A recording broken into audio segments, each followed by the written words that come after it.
On a different topic. Why don't we do questions on the topics first that Okay. get raised, since there are a couple. There are a number of people in Brooklyn who would like to see that off-the-street parking done away with completely. They say even if you add the green space, what it does to their neighborhood is irreparable. What do you say to that? Well, what I would say to that is I think our action today in, saying that you have to have 20 to 50% of your front yard being green is going to go a long way to actually de facto doing that, making it practically impossible for most folks to turn their front yards into parking lots. Obviously, our goal here is to keep the green in our neighborhoods and to prevent concrete from creeping in and taking over neighborhoods. We think that 20 to 50% is the right balance. If it's found out later we need to tighten it up a little more, obviously, we're open to considering that. But we think what we've done here today is actually hit that balance that's going to keep our neighborhoods green and prevent people from turning their front yards into parking lots. Yes? There were folks, this is on Harlem, there were some folks arguing in court this morning and going forward that the planning process, the whole planning process to get to this point contained due process violations in terms of notification and consultation of the community. Councilmember Dickens, maybe have you had a chance to look at those, and what's your response to those? Can I just make one comment? Let me say, first of all, I know there was some effort today for there to be a temporary restraining order put in place. That has been denied. And I just want to make clear, I think that denial in and of itself speaks volumes about the facts asserted that you just said and that others may have asserted who are trying to get the TRO, that those facts are actually baseless. The fact is that this process has been ongoing for more than 4 years. We've been joined by the chairs of the community boards, by the way. Robert Rodriguez from Board 11, Frank Perry from Board 10. We've got other board members. We've got Reverend Henry Harrison here and Reverend Anita Burson here. We've got the community here. We've got Lloyd Douglas from the business community. We've got a cross-section of business. Reverend Reggie Williams is here. We've got a cross-section, Donald Lawrence. We've got a cross-section that shows you that this process was not flawed in any manner. It has been ongoing. It ran for about 4.5 years, which it should, so that the community has the opportunity to have input. Now, this that has been being voted on today is the input and being shaped and crafted by the community. Thank you. Other questions?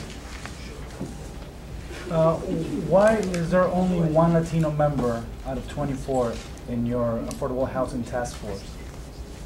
I don't know if those are the actual statistics, but I'll go back and take a look at that and see what the makeup is. I don't know what the stats are and the breakdown of the makeup of the task force, but I'm happy to look at that and we'll take a look at it with you later. Isn't there a commitment to have all communities represented in this task force? Well, what we want to make sure we have on this task force is the most, a very broad cross-section of New Yorkers, but also a broad cross-section of folks who represent the work around housing. So we think we need to have folks who are actually housing developers, folks who are community-based, not-for-profit housing developers, tenant advocates, academics who are experienced in planning and housing and development, folks who come at this from the perspective of large-scale development, folks who come at this from the perspective of smaller, development, perhaps in the other boroughs, and also the perspective of some housing and planning advocates. So we've tried to get a mix from all across the city, but in particular a mix of folks with expertise in all of the different things that make up housing policy in the city. Is it hard to find Latino talent in this area? No, I'm not saying that. I don't know what the breakdown is geographically or ethnically, and I'll take a look at that after this press conference and talk to you about it. I think there's only 1 out of 24. Again, I don't know, and we'll take a look at that. But my point is, one of the things that was important to us, as well as geographic diversity and ethnic diversity and gender diversity, was also expertise diversity. Because what we want to make sure is that the task force comes out with the most solid recommendations possible and the most, easily implementable recommendations possible that we could actually get moving on a 21st century Mitchell-Lama for the entirety of the city. Chris, any decision whether the city will pay for legal representation for council members who are called up in discretionary cause issue? First, let me just recognize Larry Seabrook. And also Melinda Katz, the chair of our Land Use Committee. No, but we want to, you were being hailed in your absence. So I want to hail you with you here, and thank you for all your work on 125th Street and also the concrete front yard.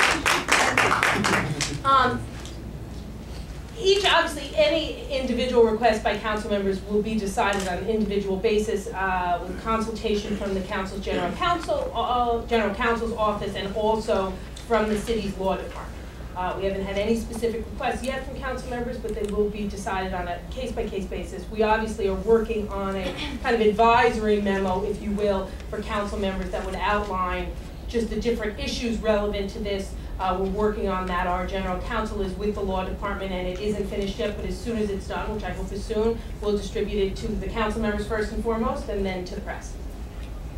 And the mayor is expected to release his executive budget tomorrow. Yes. What are your expectations for that budget, specifically when it comes to the Department of Education? And then let's follow up. Some of your colleagues this morning have said that they would vote against the budget if cutbacks to the Department of Education were not rolled back. Would you ever take a similar stance?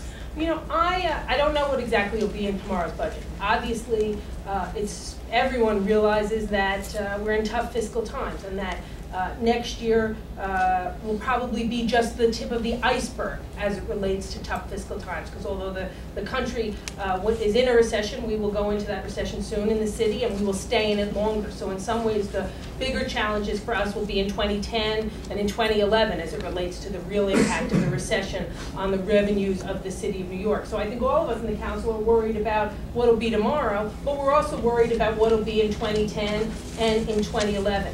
Obviously, the level of cuts to any core services is something we're going to be mindful of and looking at. And the cuts to the Department of Education are things we're going to be particularly concerned about.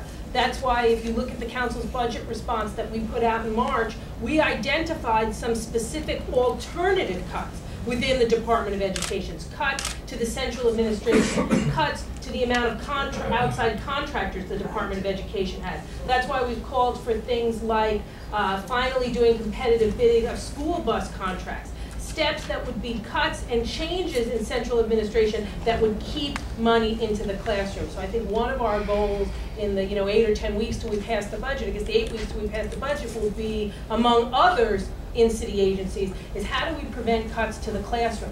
Will there have to be cuts in the Department of Education? Probably. There's probably going to have to be cuts in every city agency. But you can make cuts in that department that don't affect kids in the classroom, or certainly minimize, maybe not affect at all, but certainly minimize the effect on kids in the classroom. And that's going to be our goal, and that's why we've already started a conversation with President Jackson and others with the administration about where can we make cuts centrally that aren't going to hurt the kids.